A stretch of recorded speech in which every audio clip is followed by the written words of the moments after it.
progress. There you go. Reverberating. Good evening, everyone. I need your attention. We want to welcome you to the JLI Kabbalah number 3. Just a program note, I'll mention it again. The next week, we're going to meet Tuesday night. The week after that, on November 28th, I will not be available, and many won't be available, so we'll do the class on Monday night. We'll send out reminders. And after that, it'll be Tuesday night again. So there was one thing that left me wanting last week after I left, and that was when I quoted the quote from the Avodat HaKodesh, where he says about God that just as he has the power in the infinite, he has the power in the finite. And I saw, like most of you, not everybody, your eyes opened up, but like it didn't register. So I think tonight we're going to focus a little bit on that, and hopefully it will actually register, that we'll understand what we're talking about. Remember, the purpose, we are not studying Kabbalah for the sake of Kabbalah. In fact, I think the marketing department of the JLI decided to call it Kabbalah because if they would have said Chassidut, people would say, what is Chassidut? Some people think Chassidut is history, the history of the Hasidic movements. But really Chassidut, especially Chabad Chassidut, goes into the very depth, and whatever it teaches has to resonate with the mind. And when you study Kabbalah, Kabbalah remains in the abstract. Why does it have to resonate with the mind? Because the study of Pnimiut Torah, the study of the esoteric part of Torah, the inner part of Torah, is actually a call to action. It is demanding from us an answer to life. It's telling us what we need to do and how, and it's giving us the tools how to do it. And we're going to see something spectacular from the material that we're going to study today, how it actually can affect us in our life. And that will be something which is called hitkalalut. Hitkalalut means incorporating things, but we'll leave that for a little later. So since the infinite and finite is something which is difficult, we're going to start from a roundabout way, and we'll start with text 1. But first, let me give you a little introduction. The first text that we're going to read is taken from the book of Isaiah, and it gives you all the history on the side, that he lived in the 7th, 6th centuries BCE. But before I go and we examine the words of Isaiah, I want to mention an important point that we need to understand, which is actually taken from the Ramban, of what the Jewish definition of a prophet is. Prophet with a P-H-E-T, not prophet, F-I-T. What is a prophet? Now, if you ask the average person, even religious people, about a prophet, they'll basically summarize it in the words, a prophet is someone that can tell you the future, someone that sees in the future what will be. And the truth of the matter is that that does not define a Jewish prophet whatsoever. If there is the ability to prophesize and tell you things that are in the future by God's command, that's also part of it. It's a byproduct of the prophecy. Maimonides has a whole section in the beginning of his work describing prophecy. And he says prophecy was a form of wisdom, an insight that only refined people who were very wise, very intellectual, but also were able to divorce themselves from physical desires and ego, were able to immerse themselves into the knowledge of God. And after many, many years of study and contemplation, were they be able to have the insights of the spiritual worlds, the godly worlds, the divine worlds, the transcendent worlds that are beyond what the eyes, the regular eyes see. So therefore, when Isaiah is describing angels, number one, he's not describing, even though he's using physical terms, but we have to recognize that the physical terms are just metaphoric. But an angel cannot have a physical form. An angel is not physical. So even if it says that an angel has 6 wings, it means that it has the ability to rise upward. And why does it have 6? Because 6 are corresponding to 6 of the sefirot from the 10 sfirot, which are called the midot, the faculty, emotional faculties. So when Isaiah is revealing to us these profound ideas, it's not in the form of that he sees some magical scene that the normal person can't see. No, that he has the deep perception of the divine, which every one of us will be able to have that perception when Mashiach comes. Similarly, when you look at other prophets, whether it's Jeremiah or Daniel, Daniel had a very profound vision in what the world is going to be like. And in fact, a lot of the prayers of slichot, the special supplications, when we ask God for forgiveness and God for salvation, comes from the book of Daniel, and it was because of his deep insight. That's a general introduction, because I don't want us to get confused that it's idea of a prophecy. So here's giving us a deep insight, a deep Kabbalistic spiritual insight. And in fact, part of what he is saying here, you will recognize from the daily service. So if you turn to page 74, we have something which is called Isaiah's vision.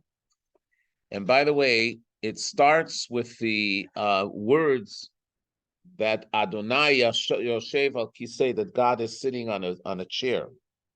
And then it says that as God is sitting on his throne, Srafim omdim imalo. The Srafim, who are the Srafim? They're the angels that are called Srafim. That is the highest level of angels. They dwell in the world of Bria, which we talked about in the first class. They stood above him to serve him.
Okay, there was sorry, there was a problem, but you didn't miss anything. We are going to connect the slideshow again. But you know what? I need to be able to share screen. Maybe you can help me here. 1 second. Here. Oh, here's share screen. Share. Okay.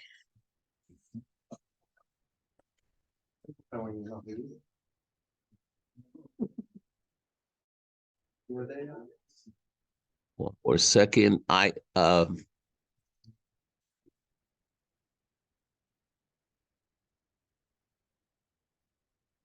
also have to share the sound. That will do before the video, if we're going to play. Okay, can everybody hear me? I hope you can. Here, I know you can hear me. Yes. Good, thanks. And you see the slide. Okay, that was a problem with the computer, so we took a little pause. Now we'll continue. So if you give a look at text 1 again, it speaks about the Srafim. The Srafim are the angels that are on the highest level, and we will soon see why they're called Srafim. Srafim comes from the word charred or burnt or fire. And they're standing above God, who's sitting on the throne, and they're serving him. And then it says, 6 wings to each one. And one called to the other and exclaimed, "Holy, holy, holy is the God of hosts. The entire earth is full of his glory." In Hebrew, it is the Kedusha. Kadosh, Kadosh, Kadosh, Hashem Tzvaot, Meloch ha'aretz kvodo. So what's the meaning of these words? And why are they saying it? So first of all, what does it mean that the Srafim are standing above him? What does it mean that they have 6 wings? And just gotta mute everybody 1 second.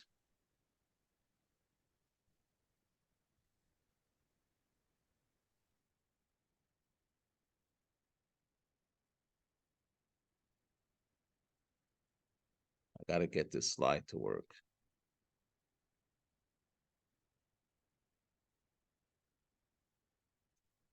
So why do we say it in the prayer? Why are they called Srafim? And the next question is, what's the meaning of the wings? So we're going to answer the question a little bit later, but this is very important, so much so that it is used in the daily prayer before we recite the Shema, when we speak about the angels.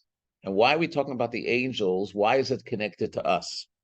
So once we explain this, this is actually going to give us a little bit of an insight of what we're talking about. So until now, the first class, we talked about the 3 worlds, the Bri, Yitzir, and Asir, which parallels thought, speech, and action. And then the last week, we talked about the world of Atzilut, which is the consciousness of God. And that's where you find the development of the 10 Sfirot. So if you have your map, you will see what lesson 1 covered and what lesson 2 covered. When you're going to look at lesson 3, it's looking at something which is called Keter. Keter means the crown. So you don't have to look at the map anymore. I'm going to start to try to put this in my words so that you're, at least I understand it that way, and then you will understand it. Okay, so here goes.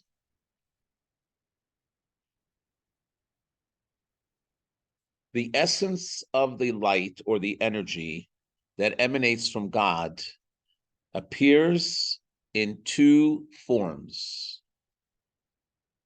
One form is an infinite light of God, which is defined by the fact that it has no limitations. That's why we call it infinite. It is also referred to in Hasidut, as we will soon see, or Ein Sof, an endless light. Or means light, Ein Sof means endless. We don't say Ein Lo Tchila, that it doesn't have a beginning. It does have a beginning because it emanates from God, but it's an endless light. Now, endless doesn't mean that it stretches forever and ever. That's of course, but endless means that it has no definition. It is not defined by parts or particles or pieces or refractions. It's a very pure light. And then there is the light of God, which appears in the finite way. The difference between infinite light and finite is a light that is defined by space and time and levels. The finite light has a beginning and has an end. It has a top and it has a bottom. It has variations. It has more intensity on top, less intensity on the bottom, because that's the nature of finite. Infinite cannot be defined that way. Just as, if we're going to take numbers as an example. So 1 is the smallest number. If you're speaking about possessions, let's say someone is speaking about coins. So if they have 1 gold coin, it's nice. But if they have 100 gold coins, it's much more. If they have 10,000 gold coins, it's even more. If they have 1,000,000, it's even more. If they have 1,000,000,000, it's even more, right? Keep going. A zillion, or a zillion times a zillion, it's even more, right? So for someone that is counting, there's a huge difference between 1 and 100 and 1,000 and 10,000 and 1,000,000 and 1,000,000,000 and 1,000,000,000 and a zillion. It all makes, and that is only a quantitative difference between one and the other. There is also a qualitative difference in something that is more intense. Take sunlight. the closer you are to the sun. What was it that I read somewhere that was someone was saying that they wanted to send a rocket up to the sun, and they asked them, how are you going to do it? They said, we'll go at night. You know.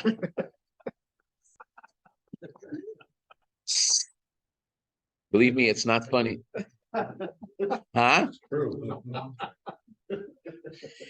It's the idea is that there's a quantitative high and low, and there's a qualitative high and low.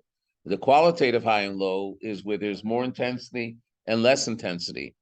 All of those distinctions between the higher and lower can only exist in the finite light, in the finite concept, in the finite spheres. In the finite, there's an upper and there's a lower. There's status, bigger status or smaller status, right?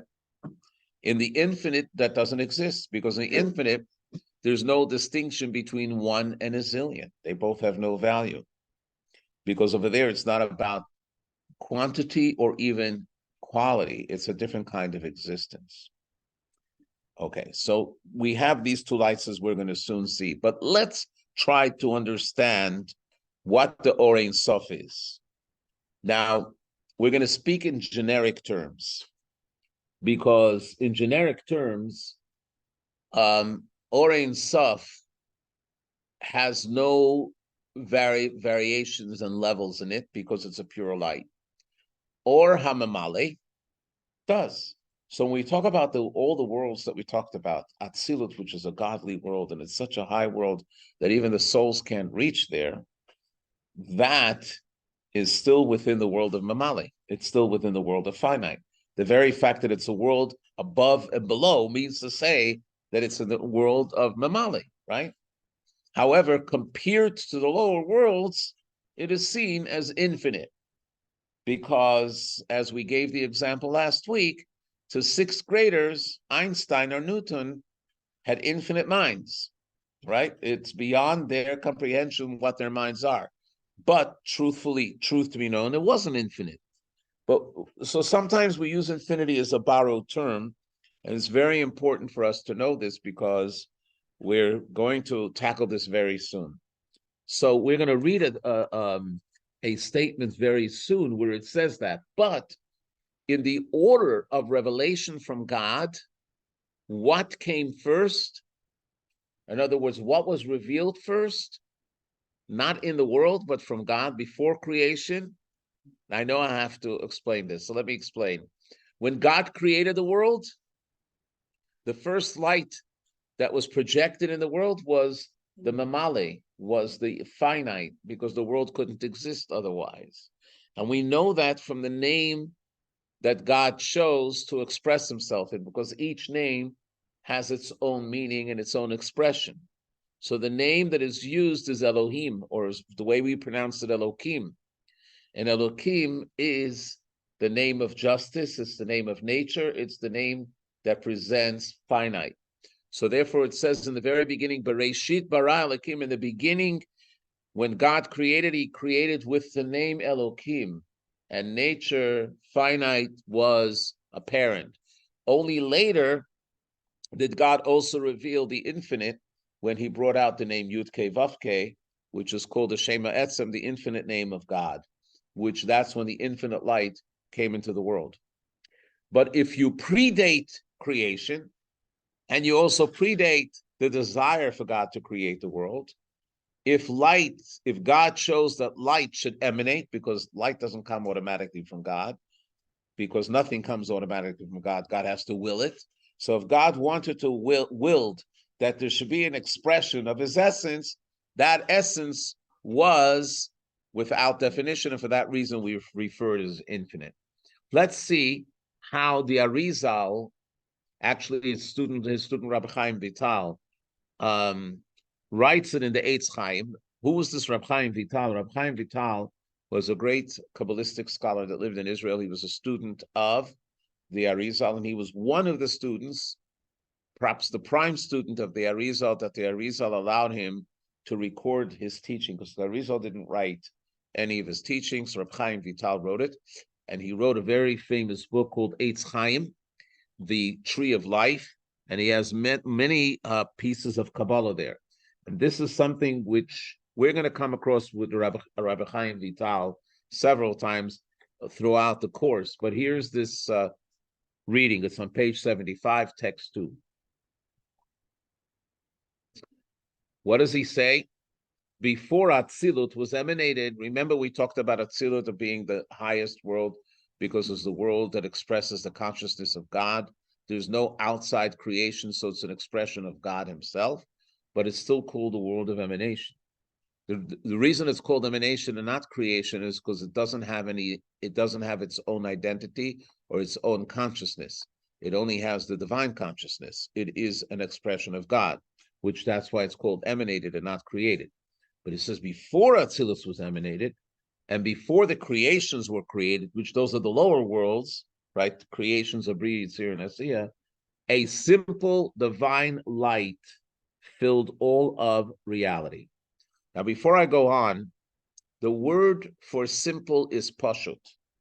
The problem that we have with the word pashut is that it's not easily translated, because in our lexicon, when you say the word simple, what's the connotation? A simpleton. But the word pashut doesn't mean necessarily a simpleton. A word pashut means that it's so abstract, it is so refined, it is so great that it doesn't lend itself to any kind of description. What are you saying, Bernie?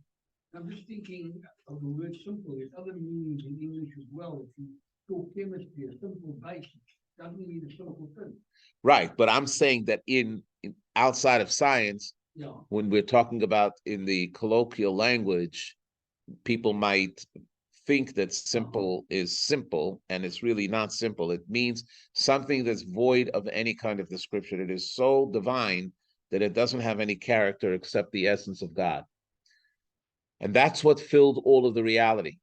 It had no aspect of a beginning or an end. It is called Or Ein Sof, the infinite light. Okay? Now, if you give a look on the board or on the screen, so it says Or Ein Sof, infinite light, God's infinite self-projection that is intimately connected with God's essence and that transcends definition, limitation, and specific attributes. But I want to stop a second and ask the question, why is it called or? Why is it called light?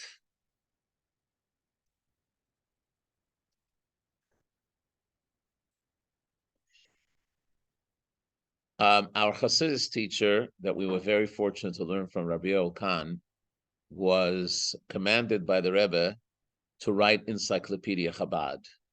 And he managed to give out 10 volumes, and he passed away not long ago, but he was still up to the letter Aleph.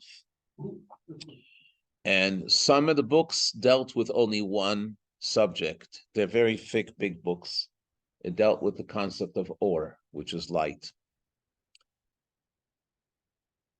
Light is the only actual physical entity that Torah can actually use as an example to describe somewhat divine energy.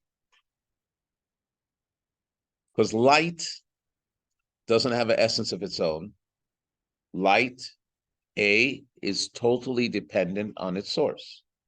The moment you block the luminary that illuminates the light ceases to exist.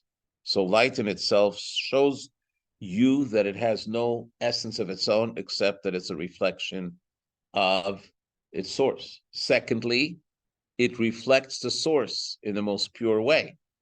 That's why when you look at light, you can tell what the source of the light is. It could be a fluorescent light. It could be another kind of luminary, because the light doesn't have its essence of its own. And one of the things that it says is not only that it's separable from its source, but he has a whole section based on Hasidus, which says, or davuk bimkoro, that the light, cleaves to its source.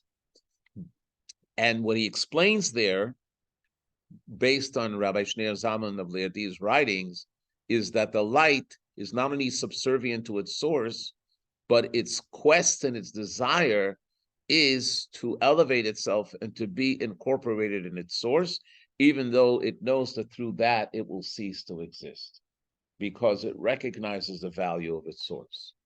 So for that reason, the sages of Kabbalah use the term Or Ein Sof, the light of the Ein Sof, because this is a light that is subservient to God.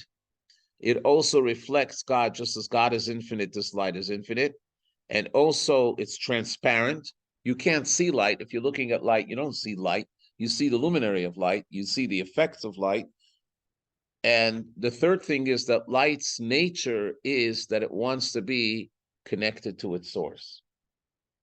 By the way, Rabbi Yochanan, in his book, in the Encyclopedia Chabad, writes there that the Rebbe argued and proposed that this qualification, that the light wants to reconnect and be totally incorporated in its source, is not only with spiritual light, but it's also with physical light, and it's also with the light of the sun, which was what we call a chidush, because in all the writings before that, it was only giving that character for spiritual light.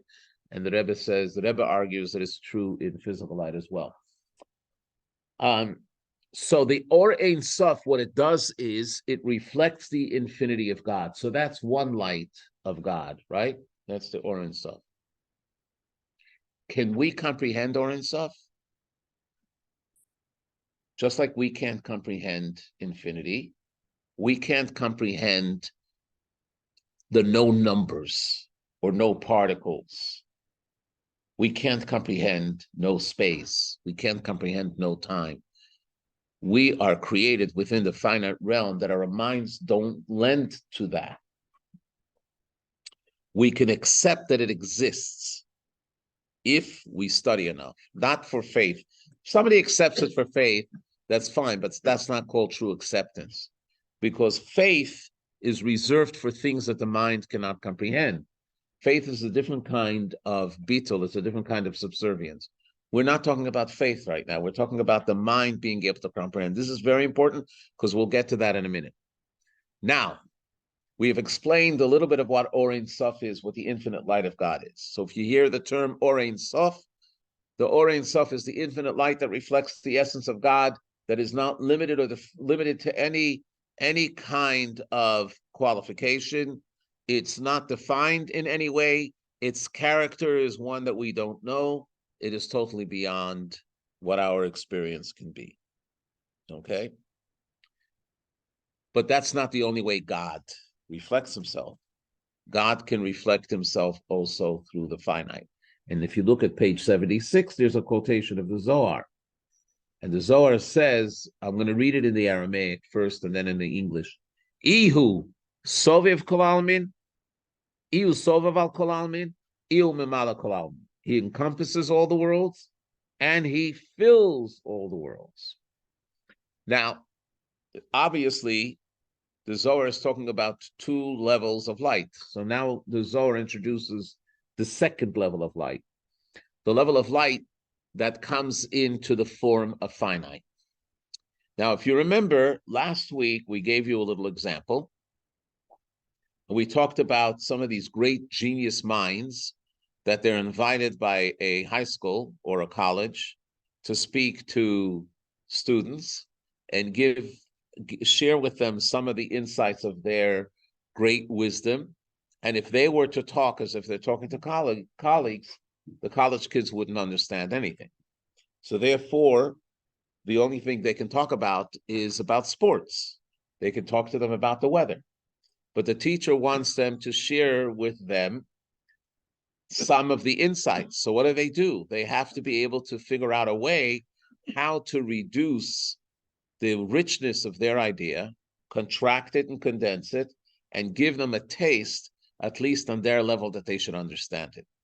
So that is where the humans get the ability to take something that is so vast within their mind and reduce it and condense it to the point that even those that are not on their level of intellectual understanding and comprehension should be able to at least get a little bit of it, even though we know that it's not the essence of it, but nevertheless, it it is a revelation of their wisdom. Now, to the scientist that's sharing it, it's not like it's a new idea.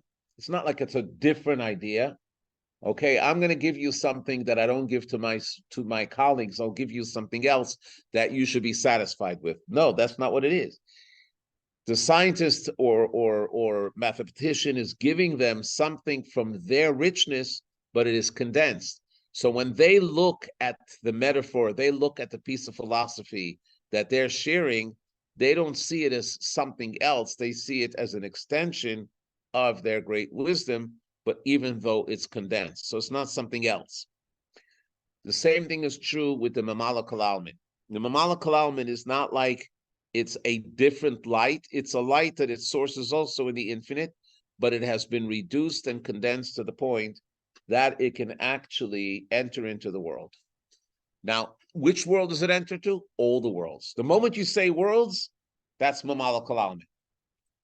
Now, the Mamala Kalalman light is a little different than the Ein Sof. It's very different in many ways. Number one, the Mamala Kalalman, what does the word Mamale mean? When it says he fills the worlds. Filling the worlds means that it enters within the world and it is enclosed within the world. The closest example we have is to our souls. There's a part of the soul that enters into the body. It's not like the soul is hovering outside of the body and giving us life. Yeah, there is a piece of the soul that hovers outside the body, but there is 3 layers of the soul that actually enter within our bodies. And as it says, God blew it into our nostrils and it's in us. So the fact that it's in us and not outside of us means that it has to be reduced and tailored to the level of our body, to the character of our body, to the tchunot nefesh of our body. In other words, to the various idiosyncrasies that we have. Whatever we are, that the nefesh is able to enclose itself. And that's what happens with Mamala Kalalman. So Mamala Kalalman, in order to be able to fit within the world, just like your body fits in within a garment, means that this is so reduced that it can actually enter into the world. Now, there's a difference. If it's a very high spiritual world like Atzilut, there's more of the light that's evident and apparent. If it's a world that is the lowest, like our world of Asiya, that light is very hidden. The very fact that there's part of the light that's revealed and part of the light is hidden is because it appears according to the level of the recipient. Just like the scientist. So if he's speaking to people that are his colleagues, he can reveal everything he wants. If he's speaking to people that are less intellectual than him, then he has to reduce it. If he's speaking to a lower level, then he has to reduce it even more. So this is the concept that we're talking about here of these 2 lights. So again, these are 2 words, these are 2 concepts or 2 phrases we should remember. Mimali Kalalmim and Sovav Kalalmin. And it's filled within Hasidut. Mimala Kalalmin is the finite light that enters into all the worlds. Now, even in Atzilut, you have Mimala Kalalmin. Soviv Kalalmin is what's beyond Atzilut, because Atzilut is already the beginning of the finite that we talked about. Okay, you're following me so far? So even though Atzilut compared to us is infinite, because we have no grasp of Atzilut, because we can't grasp something that's outside of our consciousness. We can't truly grasp God's consciousness, but because it's a source to us and compared to the light from above, it is considered to be finite, and it has defined 10 sfirot, as we talked about. Okay? So what have we said until now? We started with the angels. We didn't answer the question. Then we brought the fact that there's 2 kinds of lights that emanate from God. The Mamala, which is the finite, and the Soviv, which is the infinite. And by the way, I don't want to belittle the Mamala. I wish we were truly in touch with the Mamala that's in us. But let's give a look here at these definitions. Soviv Kalalmin encompasses all the worlds. God, as he transcends the emanation of the Sfirot and the creation of bringing Yitzir and Asiya.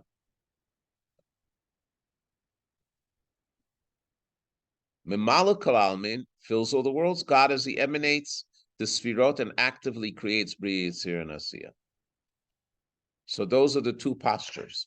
Now, one more thing. 99.9%, or I go even more with some more decimal points, perceive God from Mamala Kalalmin. And I'm going to give you an example of the difference between Avram Avinu and Moshe Rabbeinu. I've mentioned it many times, but now is the time to repeat it again. The Medrash says, and Rambam says, and the Gemara says, that Abraham grew up in a house filled with idol worship. His father was Terach. And he realized that idol worship is fraud. It's not true. So he was looking to find God. And he began to search God. And in the process of elimination, that God is not the moon, God is not the sun, God is not the stars, he came to realize that God transcends the world. So his first interaction with God was through Mamala Kalalmin. He saw the divine energy that was in the world, and he was able to come to recognize that Mother Nature is not the source of everything, but there is a source to Mother Nature as well, and that's the divine creative power, which is the Mamala Kalalmin. Eventually, he was able to get to a higher level where he saw God that transcends even Sovev Kalalmin. And that is the normal way of approaching it, from below to above. I just want to mention that Moshe Rabbeinu was the opposite, because Moshe Rabbeinu was an neshama, a soul that came from Atzilut. In other words, he came from the highest world. So when Moshe Rabbeinu's soul, even though it went through the process of creation and formation, but it didn't really acclimate with that. So his soul remained in Atzilut. So when he came, he was more in touch with the Sovev Kalalmin, with the infinite light, and he had to work to be able to see the Mamala Kalalmin. Just as an interesting contrast between the two. Now, I'm going to introduce you to something that is not in the text here, but this is something which I thought that if I introduce it here, it will help us understand it. In the Gemara, it speaks about different levels of wise people. And it says, there's a Chacham who's very wise, that can conceive ideas. There's a Maven, someone that can understand and comprehend. But the Gemara says that the true Maven, you would hear, when I was growing up, we'd hear the radio jingles about the pickle Maven. The pickle Maven was an expert that understood pickles, but the true word of Maven is that Bina is illuminating them. Bina is comprehension. They understand, they're good, they're analytical, they can understand things. So the Gemara says there are two levels of a Maven. There's a Maven that understands, can analyze, but then there is a Maven, which is Maven Davar Mitoch Davar. He understands one thing from another thing. He's able to connect the dots, like someone that's a good detective. So when you're studying a text, or you're seeing a scene, or you're listening to someone, so you're able to hear them on the surface, you're able to understand what they're saying and fully grasp it, but then it leads you to recognize that there is something much deeper than what they're saying. And if you hear many stories from them, you can build a case, whether they're telling the truth or they're lying, because it's Maven Davar Mitech Davar. You understand one thing from another thing. The same thing is true in the application of Torah law. The Torah is rich in some places and poor in another place. That's what the Gemara says. Because the Torah relies on our minds that if we're going to see the law explained in one place, then it's not necessary to go through the full explanation in another place, because we can deduce that if it was applicable in one place, it's probably applicable here as well. Chassidus comes along and says that there is a deeper meaning to the words Maven Davar Mitoch Davar. There's something much greater than that. And that is, Maven Davar Mitoch Davar, is that when a true scholar, or someone that's truly in touch intellectually and emotionally with their level of spirituality, Mamala Kalalmin, they can detect that there is something much higher, which is the Sovev Kalalmin. And not many people can experience that, because most people, even if though they believe in God, and they have faith in God, and they pray to God, and they know that God does miracles, but that's in the abstract. They have no idea what that is. They can only relate to the God that produces rain, God produces health for them. God gives them all of their needs, and they're there to serve God, and God is there to serve them. But to say that they come to a deeper understanding of Sof Kalalman, they have to have a tremendous amount of Bina. They have to have a tremendous amount of comprehension. Now, in the three worlds that we discussed in the first class, so from the three worlds, the highest is Bria. Remember, we said Bria is not yet an entity. Bria is a place that it has a self-consciousness, but it's not a developed self-consciousness. It is still permeated with the essence of God that shines from above. And that's why Kabbalah says that in the world of Bina, in the world of Bria, the sphera, the divine attribute that dominates is Bina. Bina means a deep comprehension. So it means that the creatures or creations that live in Bina, that live in Bria, have a tremendous amount of Bina, and they have a tremendous amount of understanding. Whether it's the angels that dwell there or the neshamas. The neshamas, actually, the souls, have a much higher understanding, even greater than the malachim. We'll talk about that another time. But right now, what I want to say is that in the world of Bria, there's a tremendous amount of Bina, of comprehension. So results that what? That they realize that Maven David B'Tol David, they realize that there's something much higher, which is not just Memale, but they're already feeling and tapping the Or HaSoviv. They're already grasping a bit of the Or HaSoviv. Let's see how he writes it in text 4 on page 78. This is taken from the writings of Rab Shneur Zalman of Liadi in the Likutei Torah.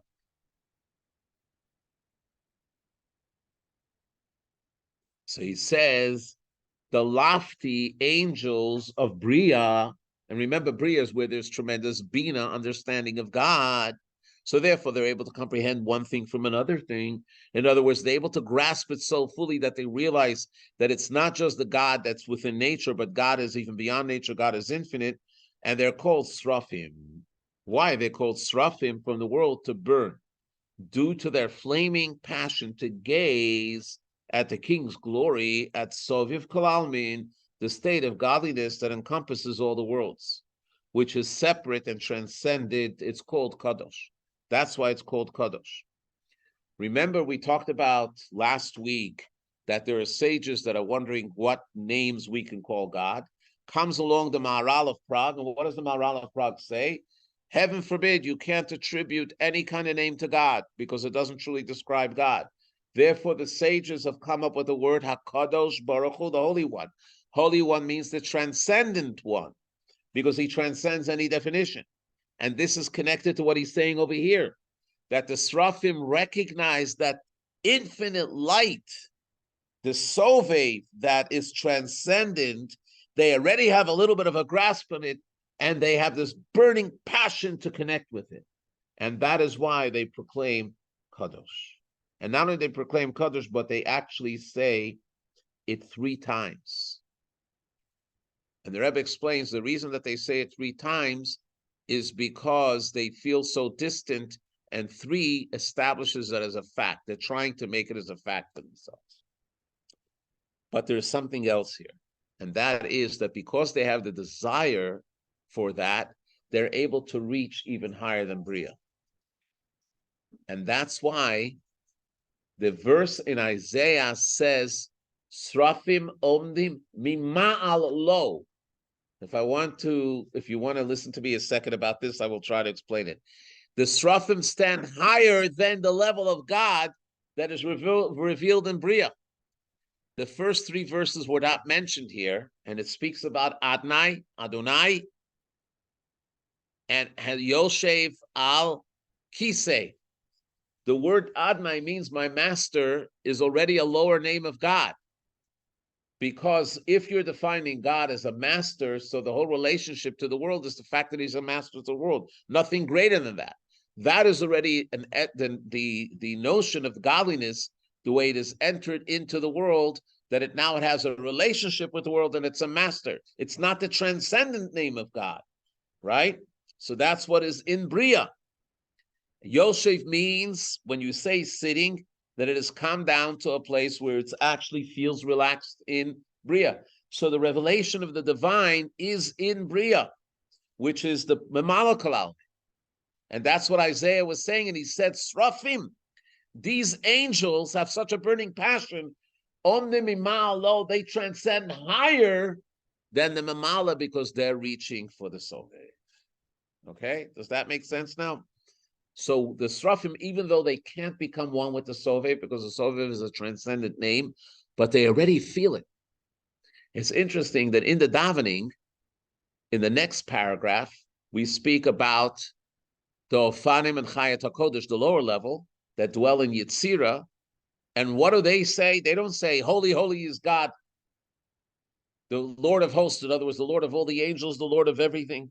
They say, Baruch Kvod Hashem Imkomo, let's draw down the glory of God wherever it is, because they don't have that level of understanding that the higher angels have in the world of Bria. Okay? How do the angels feel about this?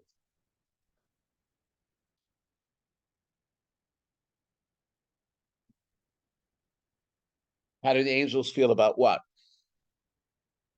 This the lower level of angels? No, your explanation of why they said it 3 times, your explanation of why they sat above, your explanation of why they used the lesser name. Why are they saying it 3 What's times? the self-awareness? Their self-awareness is that they want to become one with God's consciousness. They don't want to have their independent consciousness. That's why they're screaming out, Kodesh, Kodesh, Kodesh. They want to be one with that transcendent power, but they realize that they're limited. There's another reason why they're called Srafim. Here he says because they're burning with a passion. In another place it says the Rebbe actually says it in a Maimer, that they're Srafim, they burn up because they become non-existent as they come close to God. And then they realize that that's not the intent. The intent is that they should be back in Bria. But they are the highest level of angels, according to Hasidus, is the Srafim. We'll soon learn why this is important. Now, what's the meaning of the wings? Yeah. People paint pictures of angels with wings. Angels are not physical entities. They're not corporal entities. They don't have physical bodies. So the wings is metaphoric.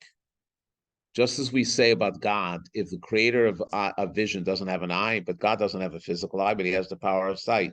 So the wings is the idea. When you see wings on a bird, the wings on a bird is what allows the birds to fly and soar upwards. So this is what it says in a later book of the Chabad Rebbe's, the 4th Chabad Rebbe, the Rebbe Marash, on page 79, text 5. So he says, the Srafim say Kadosh because they comprehend God's transcendence. That's why they have 6 wings. They're in a constant state of rising upwards. Why are there 6? Because when you learn about the 10 Sfirot, you realize, and we're soon going to see it if we have time at the very end, that the first 3 Sfirot, Chabad, are the intellectual. The next 6 are the emotional. The emotional is different than the intellectual. Intellectual is analytical, where you stay in your place and you absorb the information. But emotions cause you to soar outside of yourself to something else. When someone is emotional, they're full with passion, it rises them to a different level. And since they're burning with a passion, so all cylinders, all 6 emotional faculties are causing them to lift up. That's why it says 6 wings. Okay, what has it got to do with us? This has everything to do with us. So now that we've learned that the 4 worlds are basically generated and empowered and brought to life through the Mamala Kalalmin, but yet there's a Sovev Kalalmin that they sense. What does it mean to us?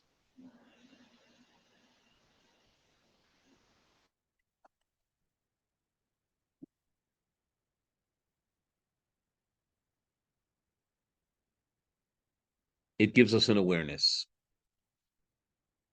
Okay? When I mentioned you the words Maven, Dover, Mitech, Dover, so I'm going to give you a very simple explanation here, and then we're going to go on and see what it does.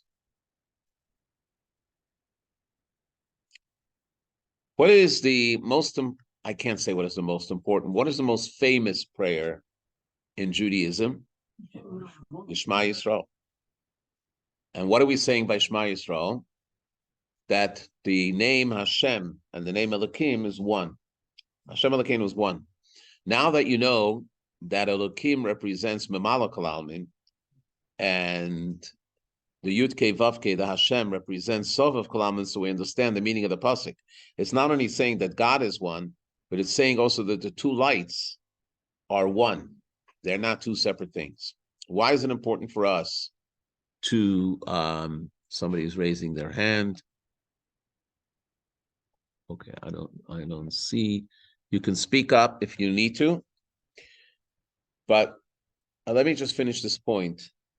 Why is it necessary for us to know that the Yud Kei Vav Kei is there? And why is it necessary for us to know that the Yud Kei Vav Kei is one with the Elohim? And this goes back to what we discussed last week. And this is the point where I want to stop and answer that. We're going to come to a point now where we're going to talk about something which is called hitkalalut. Hitkalalut means to incorporate. And we're going to see examples that if you have two opposites, generally, according to nature, there's no way to bring them together. An example is fire and water. You can't put fire and water and they can coexist. It's not possible. Either the fire dominates and it cooks the water, or the water dominates and it cooks the fire. So you have to have a separation between the two. And if you want to make yourself a hot tea, you put a kettle of water on the stovetop, the fire boils the water, and then you stop it, because if it's going to boil too much, the water will evaporate. They can't coexist. There are so many opposites in the world, and if you look at the 10 Sfirot, the 10 Sfirot are two opposites. We're going to see an example soon of Chesed and Gevurah. Chesed is unlimited kindness and indiscriminate kindness, and Gevurah is total justice. How do they coexist? As much as you refine them, that's still what their personality is. So the answer is actually found in a prayer that's called Osa Shalom B'mromav. Give a look on page 82, text 6. Osa Shalom B'mromav, everybody knows that, right? The one who makes peace in heavens, make peace for us and all of Israel, and say amen. What's the peace in heavens? Osa Shalom B'mromav. What kind of peace are there in heavens? Star Wars? The SDI? You remember that with Reagan? So what is the peace in heavens? But there's only Hashem. What? There's only Hashem. There's only Hashem. So what kind of peace is in heaven? Peace means that there's two opposites and you make peace. No. You don't make peace if there's only one. Peace is if there's two opposites. So what's the peace in heavens that we're talking about here? Contained in it. So What? But the pieces are contained in the one. System and heaven. That means that there is a symbiosis somehow. So what we're talking about is the 10 Sfirot. And we're soon going to see an example for that. So we're going to learn next week about the world of Tohu. We are in the world of Tikkun. What's the difference between Tohu and Tikkun? Tohu means that two opposites couldn't tolerate each other, and therefore everything burst. Tikkun means that there's a synthesis. How does the synthesis happen? So we're going to see that the synthesis happens when you're in the presence of a higher power. And we're going to see several examples for that. The higher power, the famous example that's given is in government. So right now, everybody is thinking about the war, about the United States, how they're looking at Israel and all of that, right? So the United States has, it's a better example with a king, but it's also good with a president. The United States has the Defense Department. What's the Defense Department all about? Creating an army and war. And then it has the State Department. What's the State Department? It's all about diplomacy. So if you're going to go to the Defense Department and speak to Lloyd Austin, or you're going to speak to the top generals in the Pentagon and ask them what's going on in Israel, what are they going to say? Israel is doing the right thing. They have a methodology. And as the Wall Street points out in tomorrow's edition, I already saw it. I sent it with you that in Mosul, it was exactly the same thing, that the enemy, the terrorists, ensconced themselves in a hospital, which is illegal, and therefore you have to fight. And this is the best way to fight. And therefore we have to give more arms to Israel. You go to the State Department, and what is the State Department saying? Too many civilians are being killed. State Department says, no. We know that they're ensconced there, but we have to think about diplomacy with all the countries, the other Arab countries. We have to think about diplomacy and what the world pressure is all about. So they have two opposite interests, right? So who wins the war? Is it the State Department or the Defense Department? So that's why you have the main power in the government would be the executive leadership, which is the president, that will have to call them together and say, let's work this out and figure out a balance, because we have to help Israel. We also have to make sure we protect the civilians, and we have to figure out a way how to bring you both together and synthesize you together in a normal, decent kind of world. Halavai. But I'm giving it just as a metaphor, so on a theoretical level, we can understand that. So the fact that the two opposites can actually merge, and I want to give you another example. Even in the military itself, if you speak to people that are in the military, especially veterans, they'll tell you that the split in the division between one part of the army to the other part of the military is like two enemies. The Air Force hides everything from the Navy hides everything from the Army from the Marines. They're at each other's throat. And it was true in Israel as well. Each one has their pride because each one is organic and each one is thinking about what their mission is.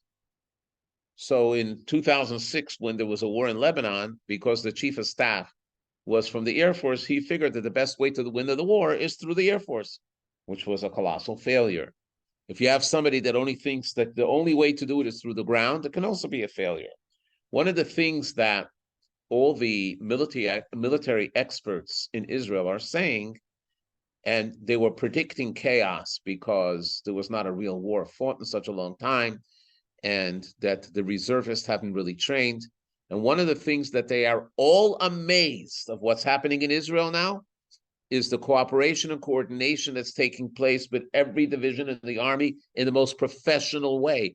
The Secret Service, the intelligence, the Air Force, the Navy, the Army, all the factions in the Army, even though they were fractionalized until now, they have come together because there's an overriding mission.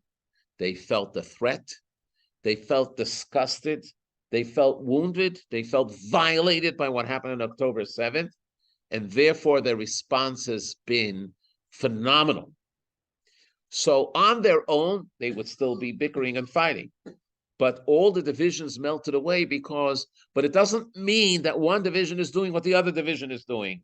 It melted away that they are allowed to blend together and coordinate to work in a cooperative manner that is so beneficial that has actually led to amazing successes, which nobody, even the generals that are retired that were predicting chaos and destruction, are saying, we made a mistake. We didn't realize it. And why is it?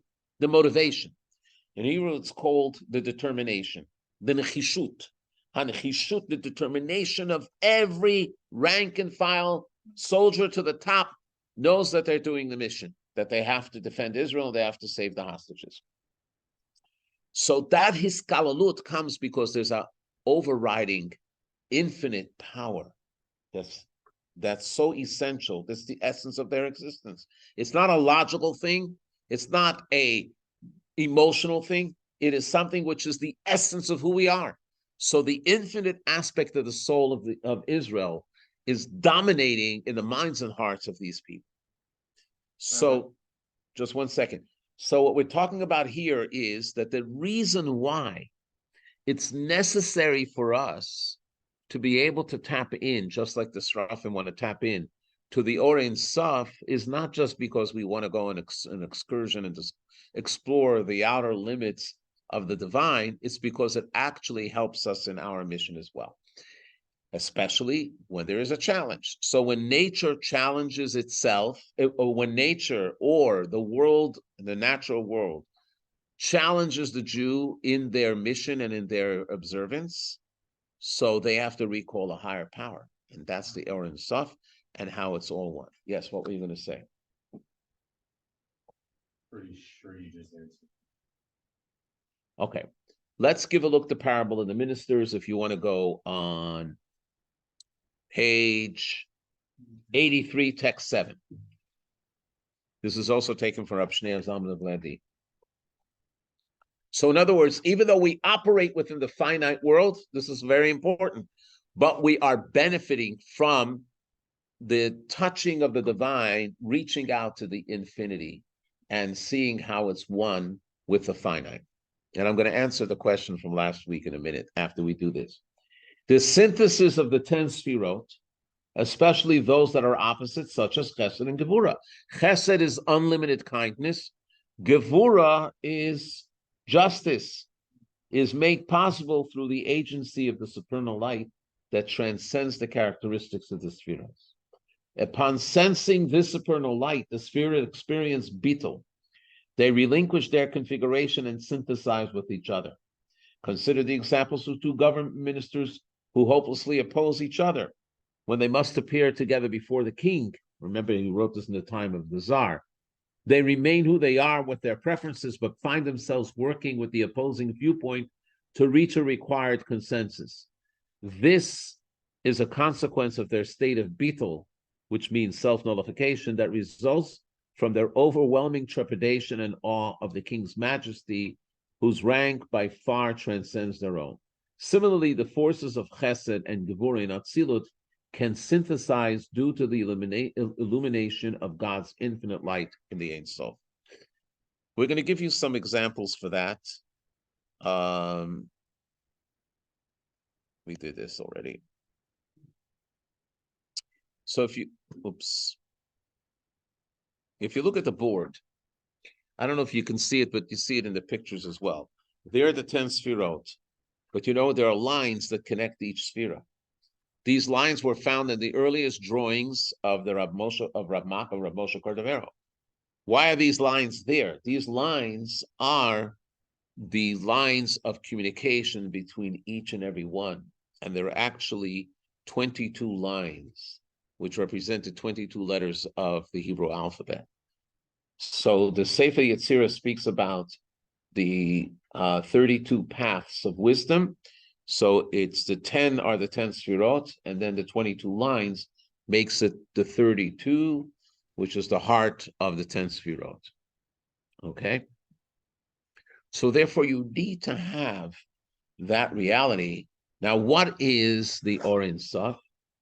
The Or Ein Sof, God's infinity, in the sfirot. If you give a look at the top sfira, the yellow sfira on top, what does it say? Keter. What is Keter? The crown.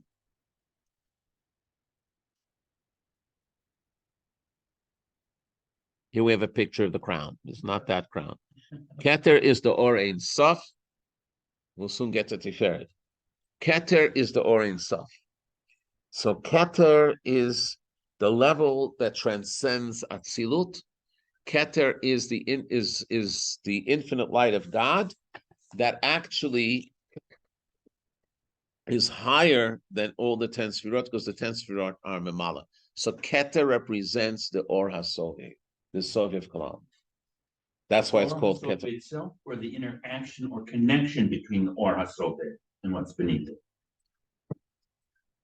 It's the Or HaSovev. But let me repeat the question. Does it reflect the Or HaSovev or the interaction of the Or HaSovev? Okay. Both. What do I mean by that?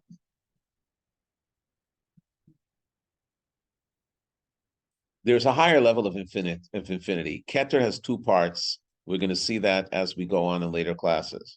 There's called the permeates Keter, and there's the chitzonit Keter, the internal Keter and the external.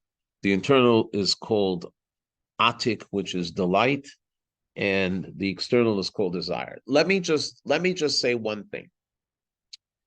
True infinity doesn't recognize the worlds. True infinity doesn't recognize there's such a thing as worlds. The moment you say sovev kol almin, that it's infinite, that it encompasses all the worlds, that means it has some sort of connection to worlds. In other words, even though it's not part of it, and it cannot be enclosed in the world because it's infinite, but it gives room for the existence of the world. So that's where it is able to connect with the 10 sefirot, because if it didn't give recognition to the world, then it wouldn't be able to connect with it. It wouldn't have any influence on the 10 sefirot. Now, this is where desire comes in, and he comes into this whole thing. So let's talk about this for a second, because I don't want to go into the abstract and you don't understand. Remember that we are created in the image of God, so everything that we talked about here is reflected in our own structures. We talk about the 10 sefirot, those are the 10 faculties. We have the wisdom, we have the understanding, we have the knowledge, we have the emotional feelings. All of that is there, right? But we also have the keter. So let's give, by contrast, two different faculties of the human being. Let's start with wisdom. Wisdom is you conceive of an idea. So let's say you conceive an idea of something that you want. The example that we gave in the first class is you want to build a house. So if you want to build a house, so you have to conceive the idea of what the house is going to look like, what kind of house you want, what kind of house makes you comfortable, and you have to make the plans. That emanates all from wisdom. But what motivates that wisdom? The desire. Without the desire, the wisdom is not there. Because you want the house, that's why you conceive why to have a house. But if you didn't have the desire, you wouldn't be conceiving the idea. You wouldn't be thinking about it.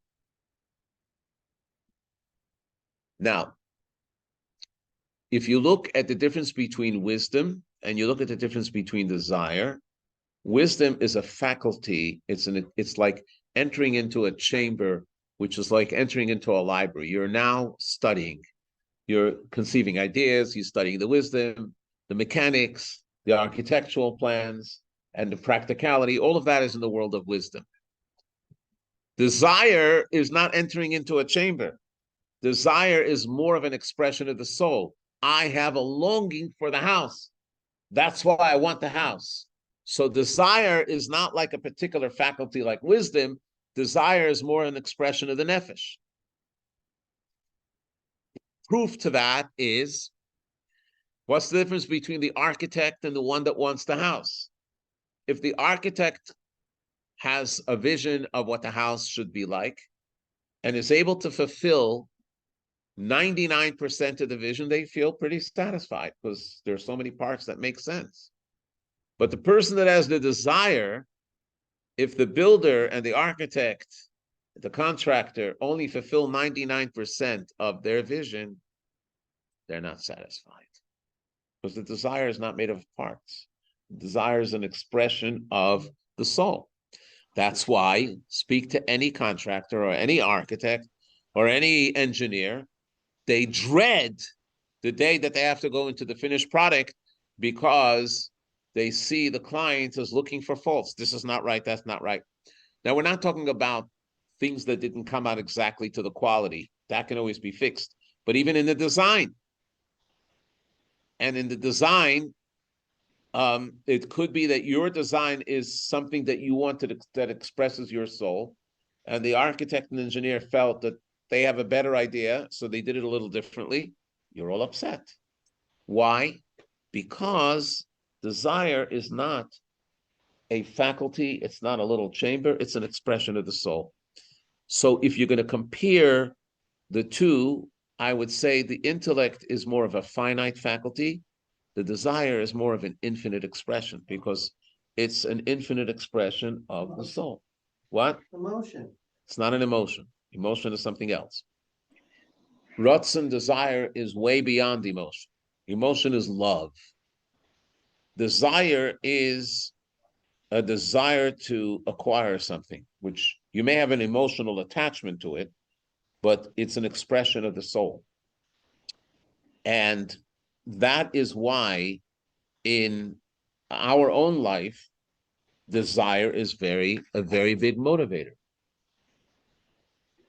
We will see later there's a statement that says that when you're studying, if you're studying something that you don't want to study and that your professor makes you study it, you're doing it perfunctory, so you're not really going to succeed in it. You're just going to, you're very smart and it's easy subject, it's one thing. But if you have no interest in it, you'll just do it to pass the grade. But if you're studying something that you really enjoy, that you really have a passion for and your desire is there, then you're totally involved in it. Not only that, even when it comes to law, you can have the smartest lawyer looking at a case, but the litigant can think of ideas that the lawyer cannot think of. Because to the litigant, even though the litigant never went to law school, to them, it's pertinent to my being. It's my life on the line, or it's my business on the line, or it's my profession on the line. So therefore, they come up with ideas that the lawyer can't even come up with because their passion is in it. So the truth of the matter is we are wired the same way as the 10 Sfirot. Just as the 10 Sfirot are controlled by the Or and Sof, which allows that the opposites should incorporate and cooperate one with another. And in the world of Tikkun, that's what happens. So in Chesed, you have Chesed of Chesed and you have Gvura of Chesed. How does Gvura of Chesed work? If you're a parent and you love your child and you see your child conducting themselves in an improper way, you discipline the child.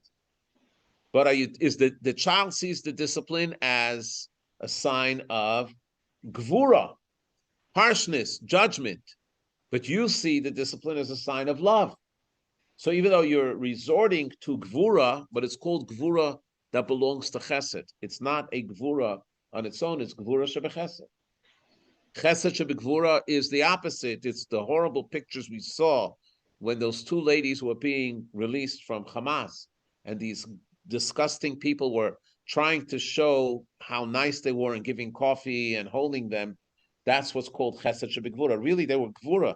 They were judgmental and they were beating them, but for the cameras, they were showing Chesed.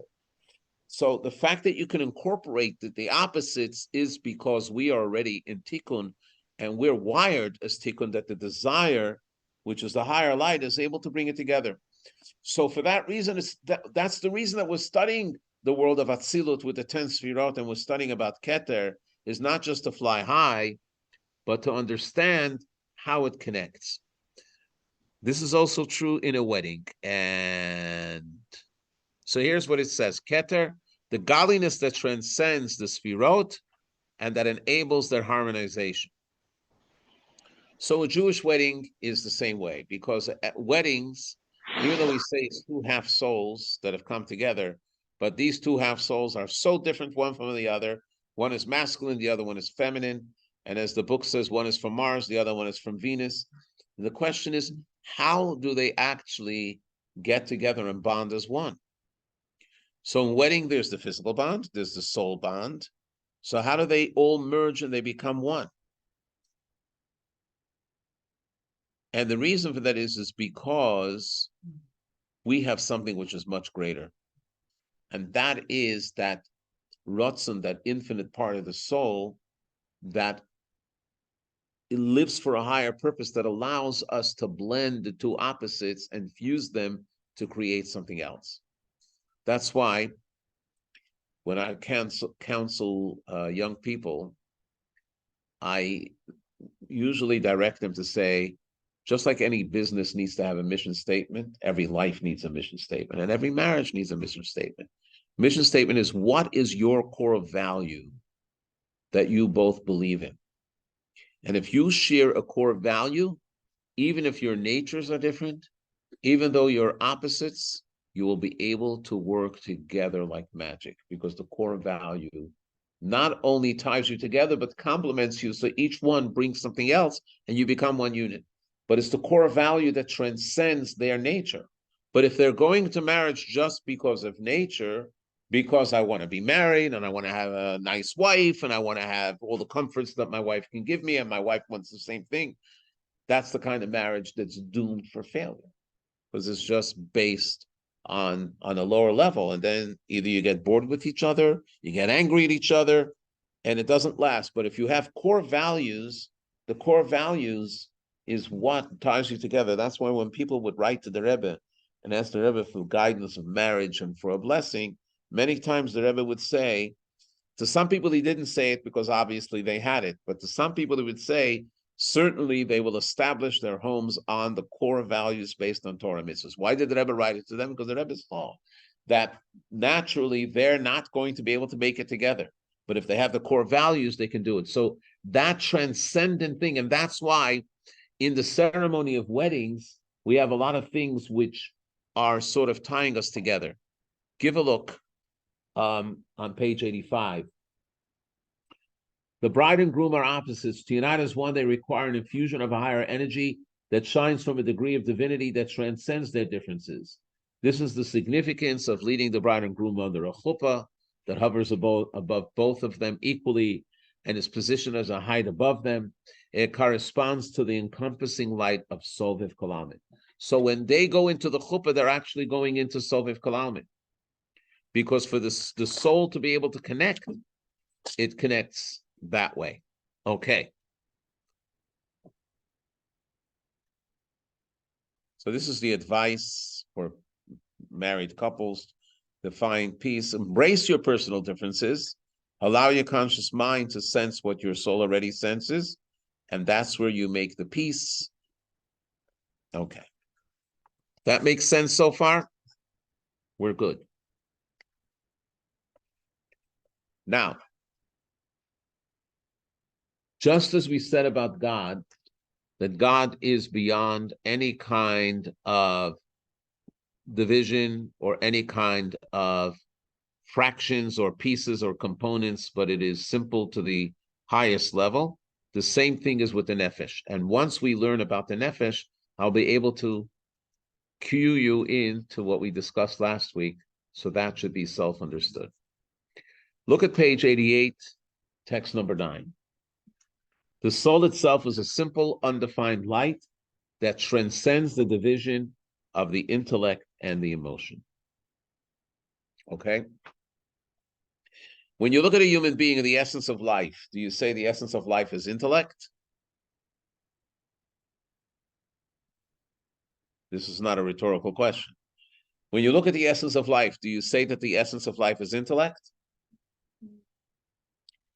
Do you say the essence of life is emotion or passion? No. The essence of life is not defined by anything. The essence of life is life itself. That's why a living person is not defined whether they have intellectual capability or emotional capability. A living person is defined by breathing because their soul is there and the essence of life is there. So if you were to take the essence of life and look under a microscope, you would see pure, like pure white or pure transcendence. You wouldn't see anything else. Yet, this pure light incorporates within it intellect and emotions. And the intellect and emotions aren't add-ons. They're not pieces that were acquired in the nursery or in some hospital and then attached to the person. They actually emanate from the essence of the soul, even though you can't see it under the microscope. So how's that? So the same Seder Ishtalshalut, the same order of devolution that we talk about in the divine, that happens in the human being as well. In the human being, you have the purity of the soul. Then you have another level, which is called Nefesh Nosei Kochot. Nefesh Nosei Kochot means that the Nefesh can tolerate the intellect. It can already allow for it, even though it's not yet there. Okay? That's the deepest level, but it's not Nefesh itself, but it's the first extension of Nefesh. You understand what I'm saying? It's that the Nefesh doesn't argue with the fact that it can have the intellect. In other words, it's still pure, but it can allow for the intellect to exist. That's called Nefesh Nosei Kochot. There's a famous sequence of Maimorim that was said by the fifth Chabad Rebbe in 1905. And in those Maimorim, he discusses this at great length, and he discusses it from level to level to level to level. Fascinating study, because from that we can also understand the Sfirot, how they emanate and devolve from the highest levels to the lowest levels, even higher than Atzilut. So the Nefesh Nose Koches. Nose means it carries. In other words, it allows for it. Then the level beyond that is called Kochot HaKlulim B'Nefesh. The powers that are already there, but they don't have an independent consciousness. The intellect is already there, the emotions are already there, but they are an extension of the essence of the soul. But they already, like a Polaroid camera, they're already becoming apparent. They already have, you can already see the outline for it. So that's not just that the soul, just let me finish. It's not just that the soul tolerates it and allows for it. In other words, when you say that the soul allows for it, means that the soul cannot negate him, because the soul can extend itself in anything. Now, at that point, I'm going to give you an example, because I want to finish the point, then I'll get to your question. Let's say someone has an oversized brain. I mean, in a quality way. They're very, very smart. So at that point, when it's Kochot HaKlulim B'Nefesh, their wisdom is still part of the Nefesh, it has the potential to grow in any which area. You don't even know which area it's going to grow in. Because in intellect, there's different kind of dispositions. There's different kind of disciplines. Some people's intellect works better with philosophy. Some people's intellect works better with science. Some people's intellect works better with math. The fact that someone is a great mathematician doesn't mean that they can understand philosophy as well as a philosopher or a scientist. Scientists and philosophers always argue, because scientists say philosophy is theory. Theory is abstract. And we need the pragmatic. We need the real.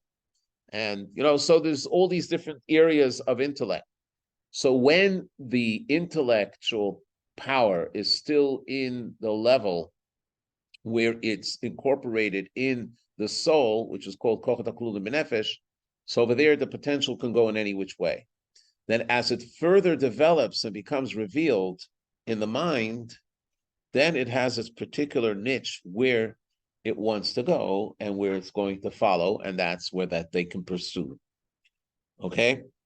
So the fact that the purity of the Nefesh can do that is an amazing power. But then this is all the finite parts of the powers that emanate from the Nefesh. But there's also the infinite part of the Nefesh, which is desire. That's one of them. Desire and oneg, delight, which we'll talk about later. Delight is even deeper. But even desire is an infinite power, because desire can motivate any one of these faculties. The desire can motivate the faculty of intellect, or in the intellect itself, it can do the wisdom, it can do the understanding.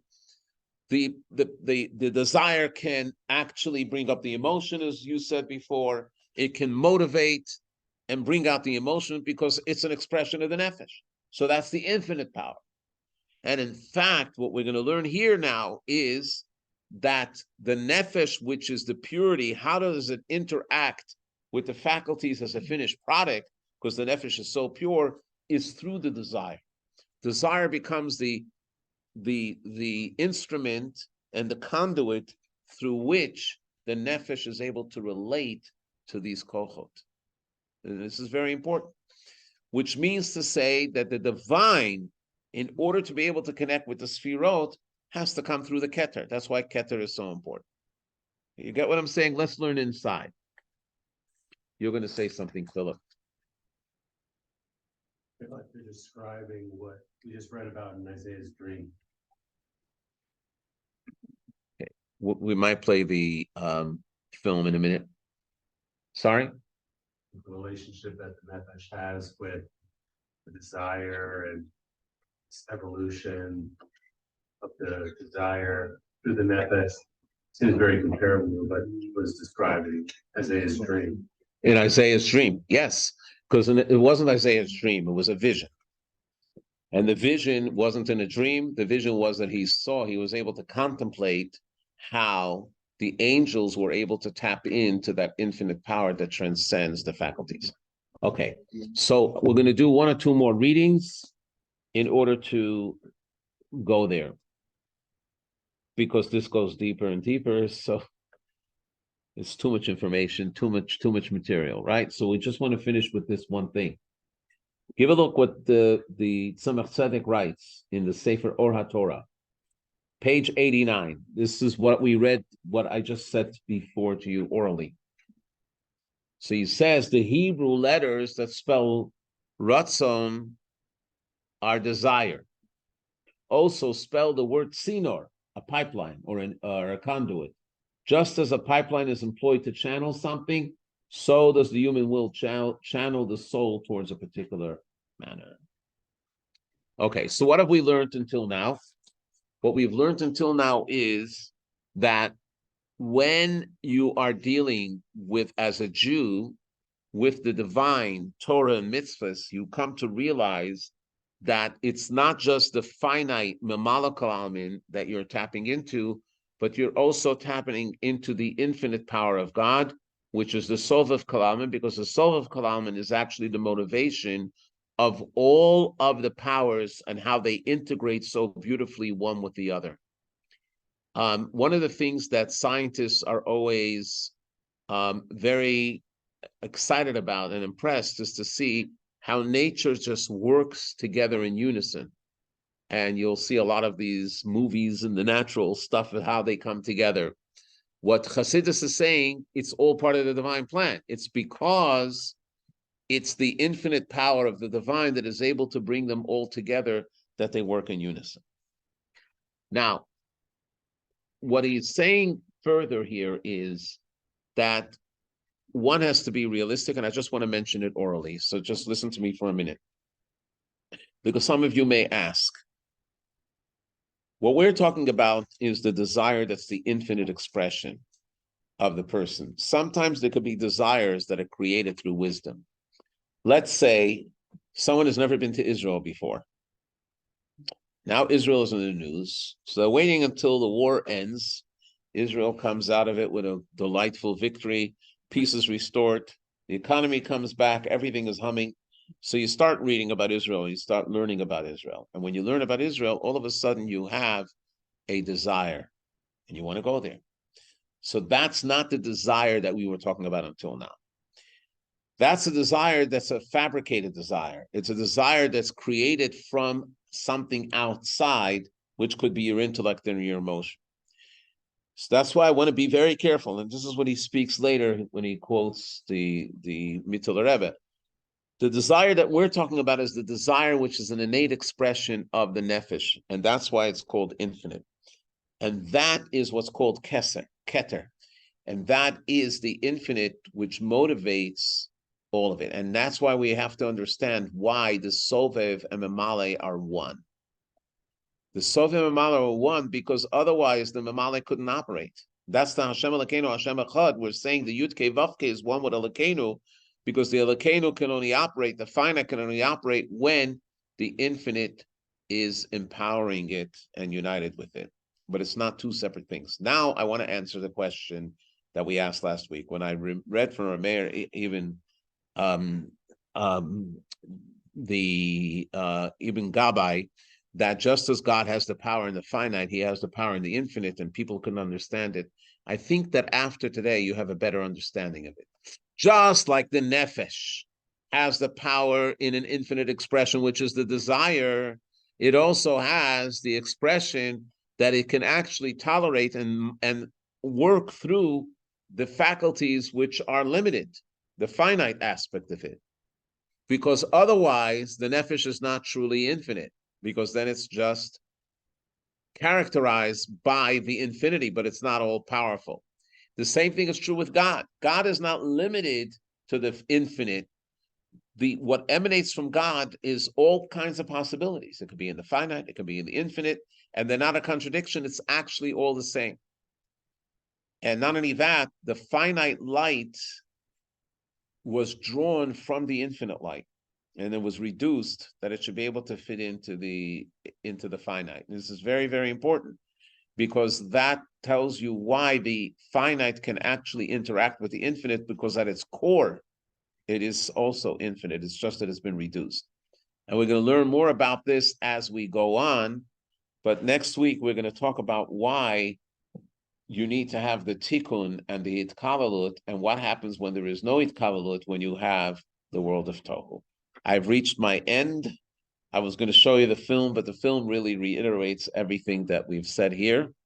So again, thank you very much. Just want to again mention about the program note. Next week, we're going to meet on Tuesday. It's Thanksgiving week. The week after that, we will meet on Monday. Then the week after that, we'll go back to Tuesday. Thank you very much, everybody. But